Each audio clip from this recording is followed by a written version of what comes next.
Assalamualaikum warahmatullahi wabarakatuh. Jumpa lagi dengan saya, Andi Pujianto, dalam channel Akuntansi Pendidik. Belajar akuntansi lebih mudah. Dalam video ini akan dibahas tentang jawaban dari pertanyaan bagaimana cara membuat jurnal umum pembelian perlengkapan. Untuk Anda yang saat ini masih kebingungan atau belum bisa dalam membuat jurnal umum pembelian perlengkapan, silahkan simak baik-baik video ini sampai selesai.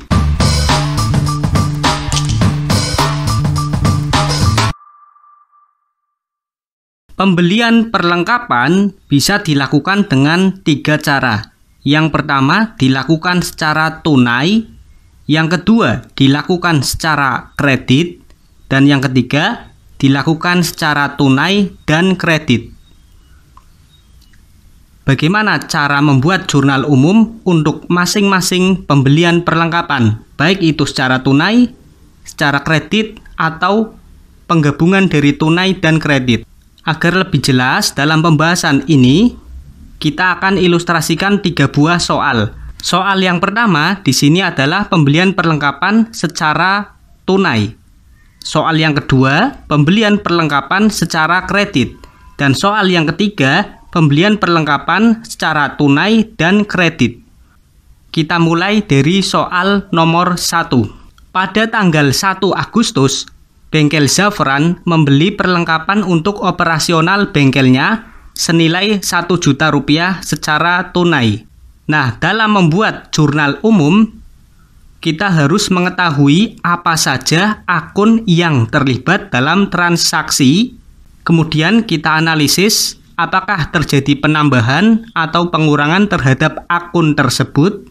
Kemudian kita baru bisa menentukan posisi debit dan kredit untuk akun tersebut. Kita lihat sama-sama untuk soal nomor 1.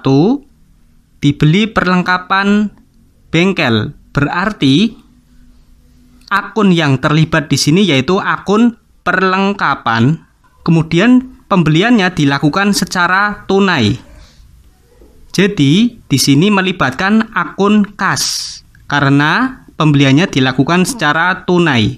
Jadi ada 2 akun yang terlibat yaitu perlengkapan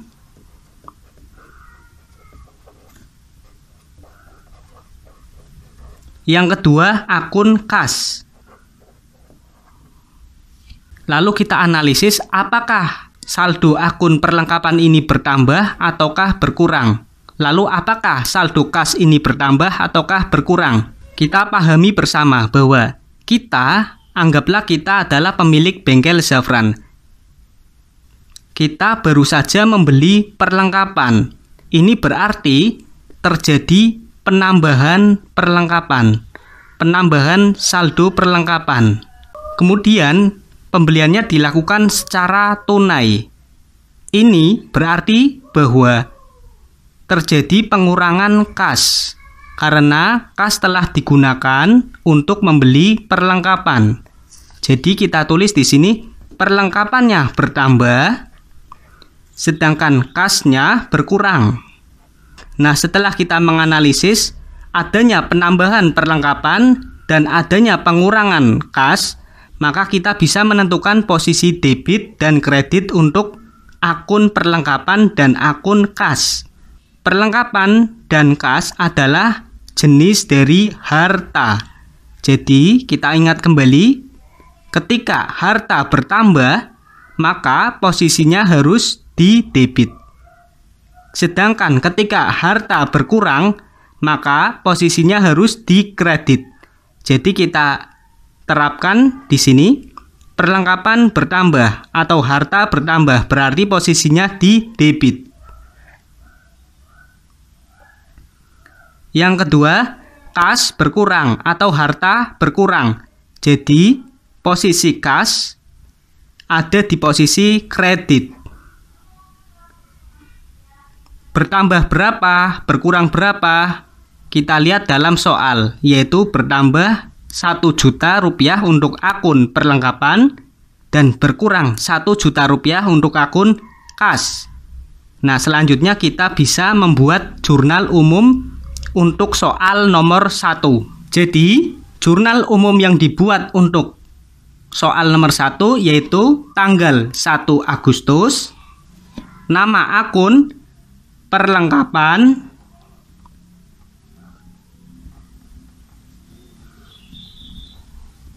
posisinya di debit sebesar 1 juta rupiah.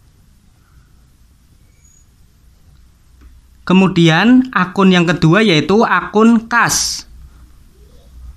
Posisinya di kredit sebesar 1 juta rupiah.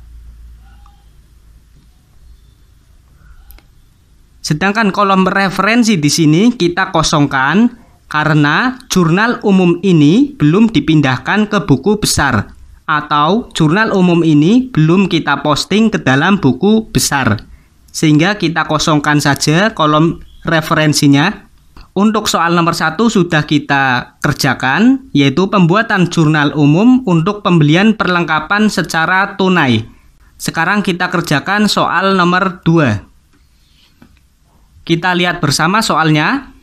Pada tanggal 1 Agustus, Bengkel Zafran membeli perlengkapan untuk operasional bengkelnya senilai 1 juta rupiah secara kredit. Kita analisis bersama untuk soal nomor 2. Kita identifikasi dulu akun apa saja yang terlibat dalam transaksi pada soal nomor 2. Kita lihat di sini pembelian perlengkapan secara kredit. Jadi, akun yang terlibat yaitu akun perlengkapan dan akun hutang karena dilakukan secara kredit. Jadi kita tulis di sini akun yang terlibat untuk soal nomor 2 yaitu akun perlengkapan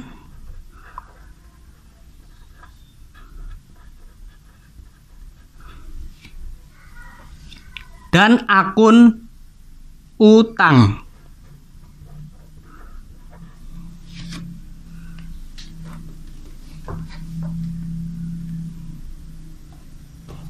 Kemudian setelah kita mengetahui akun-akun yang terlibat, maka selanjutnya kita analisa apakah bertambah ataukah berkurang saldo akun-akun tersebut.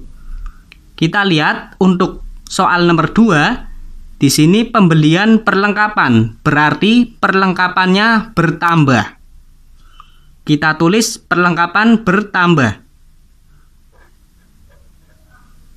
Kemudian, pembelian perlengkapan ini dilakukan secara kredit. Artinya, Bengkel Zafran membeli perlengkapan ini dengan kredit atau hutang. Jadi, hutang bertambah.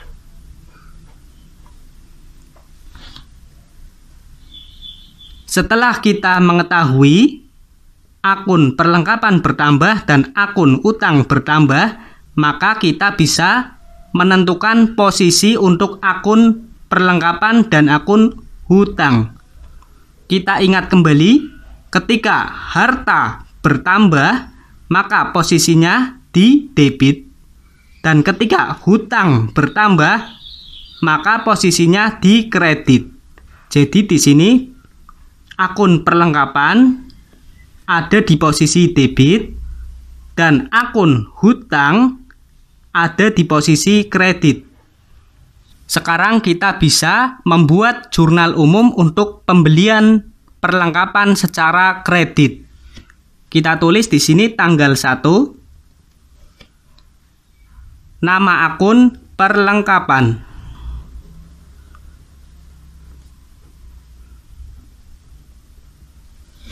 Posisinya ada di posisi debit sebesar 1 juta rupiah.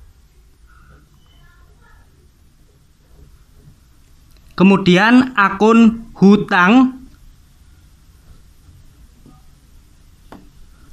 posisinya ada di sebelah kredit sebesar 1 juta rupiah.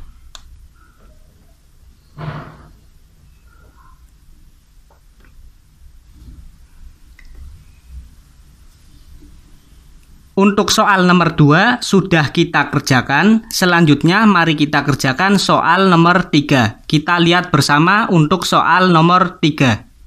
Pada tanggal 1 Agustus, Bengkel Zafran membeli perlengkapan untuk operasional bengkelnya senilai 1 juta rupiah. Dibayar secara tunai 600.000 rupiah dan sisanya kredit. Jadi di sini pembelian perlengkapannya dilakukan dengan 2 cara, yaitu tunai dan kredit. Kita analisis bersama untuk soal nomor 3. Akun yang terlibat dalam transaksi soal nomor 3 yaitu akun perlengkapan karena kita membeli perlengkapan. Kemudian akun kas karena pembeliannya dilakukan secara tunai sebesar 600.000, dan yang terakhir akun hutang karena sisanya dilakukan secara kredit atau hutang. Kita tulis di sini akun yang terlibat yaitu perlengkapan,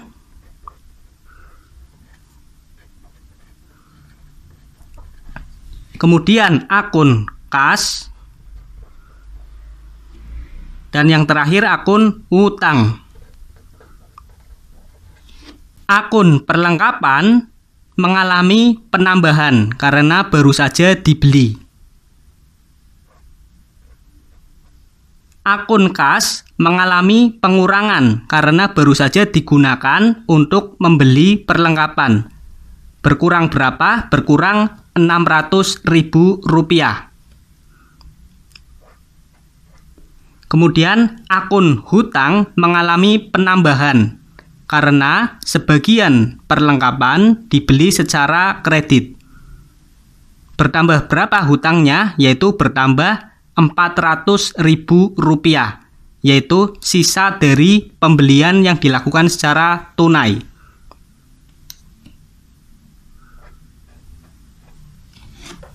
Setelah kita mengetahui akun-akun yang terlibat dalam sebuah transaksi dan mengetahui bertambah atau berkurangnya saldo dari akun tersebut, maka kita bisa menentukan posisi debit dan kredit akun tersebut. Perlengkapan bertambah atau harta bertambah, maka posisinya harus di debit. Kas berkurang atau harta berkurang, posisinya harus di kredit.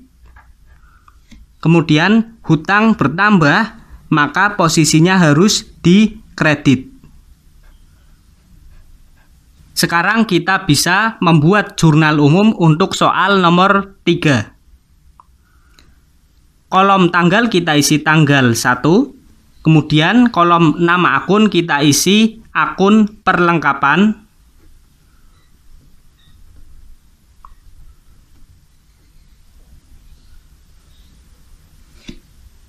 Posisinya ada di sebelah debit, saldonya yaitu 1 juta rupiah.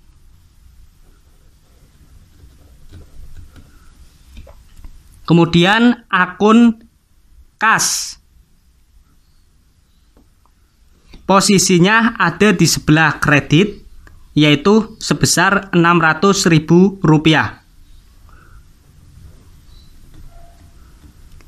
Yang terakhir akun hutang, posisinya ada di sebelah kredit yaitu sebesar 400.000 rupiah.